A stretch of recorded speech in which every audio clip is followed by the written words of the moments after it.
beautiful earthlings. Welcome back.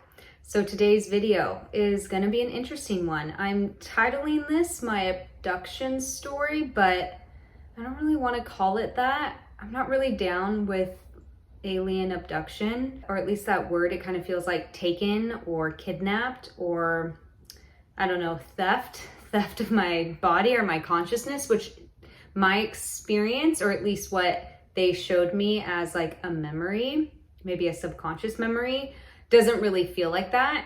And I think I just want to start with, before I go into my personal story, just this idea that permeates society that alien abductions are like this really bad negative thing. I understand people may have had and probably have had negative experiences, but what they were showing me and what I'll get into later in this video is it's not exactly what we think, or at least what is portrayed in movies and TV and all that good stuff. So let's get started.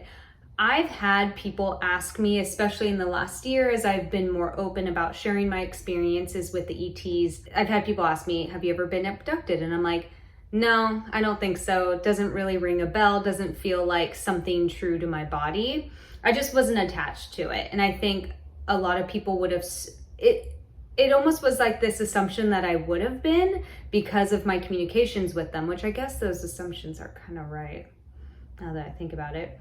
But again, not attached to it. I guess I'll just share my experience. So what I'm about to share isn't like a memory, like it didn't come forward as a memory. And I was like, oh yeah, I totally forgot about this. So basically I was attempting to put myself under hypnosis and do a past life regression by tapping into my super subconscious, which is spoken about by Michael Newton in one of his books, Journey of the Souls.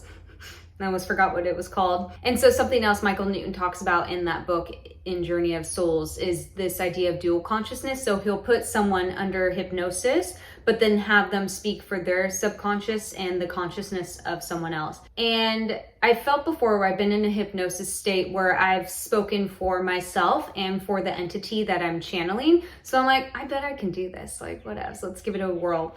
So basically what I did, the situation I set up was that I would put myself in hypnosis. I would have Urthalia come forward. So she would be hosting or taking me through the past life regression, meaning asking me the questions. Typically, what do you see? Why do you think you see this? What are you feeling? And sort of monitoring my vitals.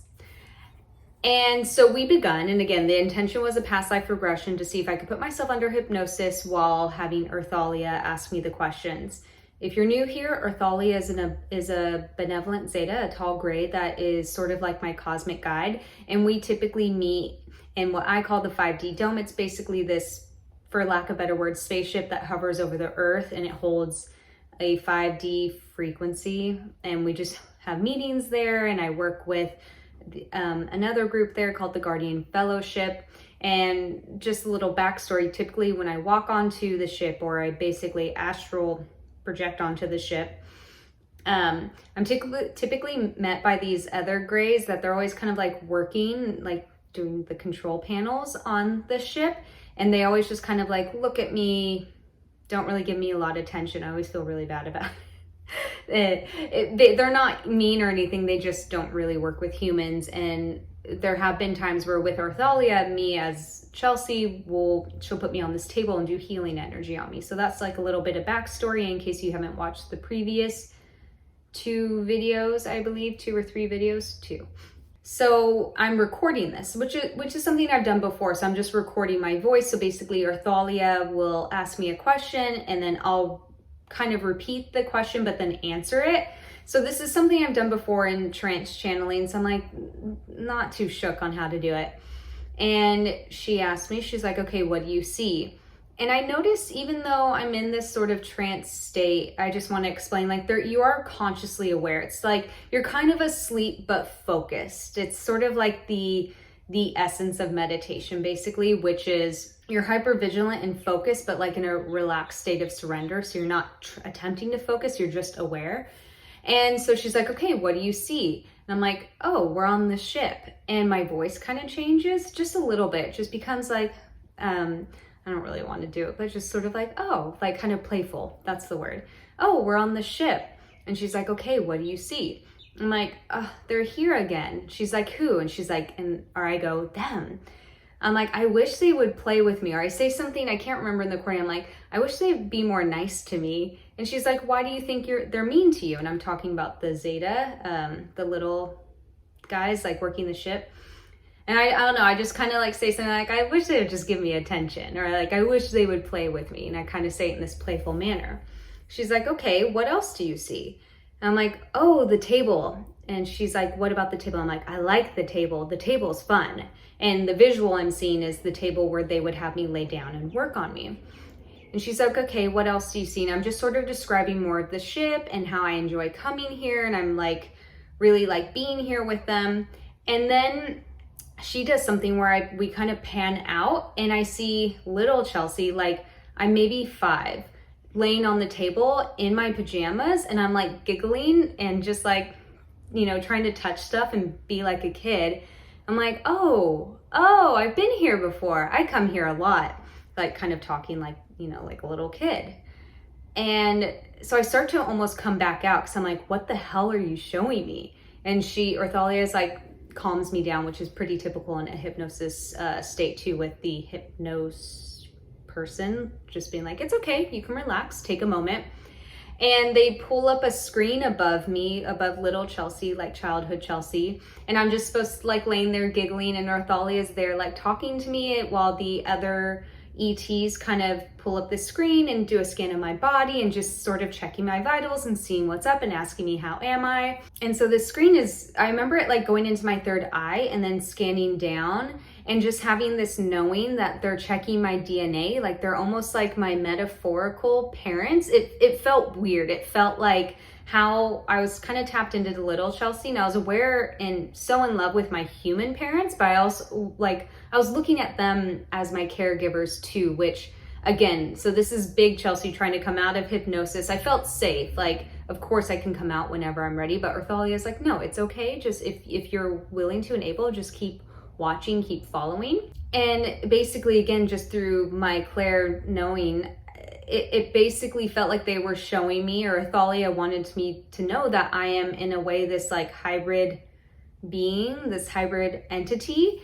And I'll go more in that in my next video, but so they're showing me the whole process. So basically all of a sudden we zoomed into my little kid bedroom, and I could tell by the age because my sister and I each had our own room, but sometimes we'd put the bunk beds, they could come apart or put back together. So we'd put them in together. So then the extra room could be like our playroom, art gallery type thing. So I could tell by like the time in my life of like, we had both those bunk beds against that wall, and it showed like a bright light coming into the room, which she let me know that that doesn't actually happen. But for my subconscious, like that's what it was projecting to show, like, oh, this is like the, again, I don't like that word abduction, but the checking in, and that the consciousness of this light being came in, and little Chelsea was sleeping in my pajamas, and they like scooped up my consciousness. So my physical body stayed.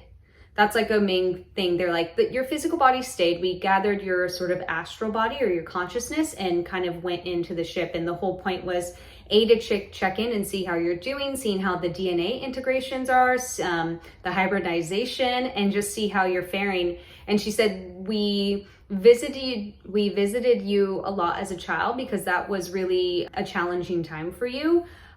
During this time, this is when my parents were still together, and they fought a lot, and I love them. They're wonderful. Even back then, they were totally wonderful. But she was like showing me how, since I'm an empath, she's like, as a child, you really struggled and basically went into the numbing of fairy tale land, like a little too much. Like I disconnected from the real world a little too much. So they would like kind of come in and help ground me and balance me, and again, check on my vitals and just see how I'm doing, and just sort of give me that like loving, nurturing support that maybe wasn't as highly available during this time before my parents actually split. And so when she was showing me this whole abduction, or I like to call it like the check-in, it didn't feel, I didn't remember it. I wasn't like, oh yeah, this happened to me. I'm not too attached to it, but I do remember during this time, like becoming obsessed with space. I remember like I would go out into my backyard at night, like kind of by myself, and just stare up into the sky and just think like that goes on forever and ever. And I remember feeling that vastness as like a 6, 7, 8-year-old of thinking like, it just goes on, it never stops. I don't know how I know that, but I just know it doesn't end. And it was cute too, at the end of the check-in, they would like kind of put me back into my human bed and check on me, and then check on my sister who was in the top bunk. I think we would switch sometimes. Mostly I had the top bunk, but for some reason this memory I was in the bottom. And it just felt like this, the whole experience of witnessing that just really felt like support, nurturing, nourishment.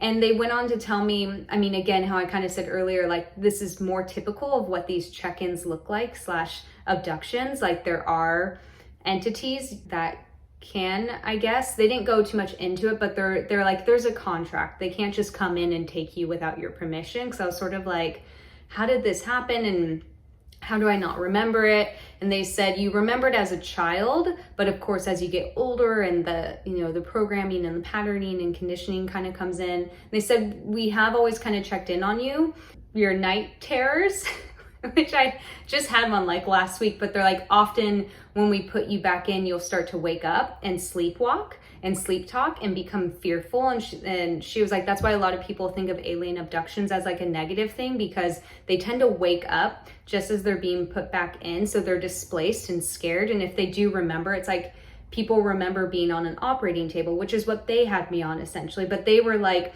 infusing my system with light energy and healing energy and checking on me. But if you only see an operating table, as she was showing me, that might create this negative memory, because that's how it's projected in society and in movies and whatnot. So she was saying most people, or not most people, but a lot of people who are and aren't hybrids have had check-ins with the ETs, and they happen in a sort of checking in on your consciousness and using the astral ethereal body to do so.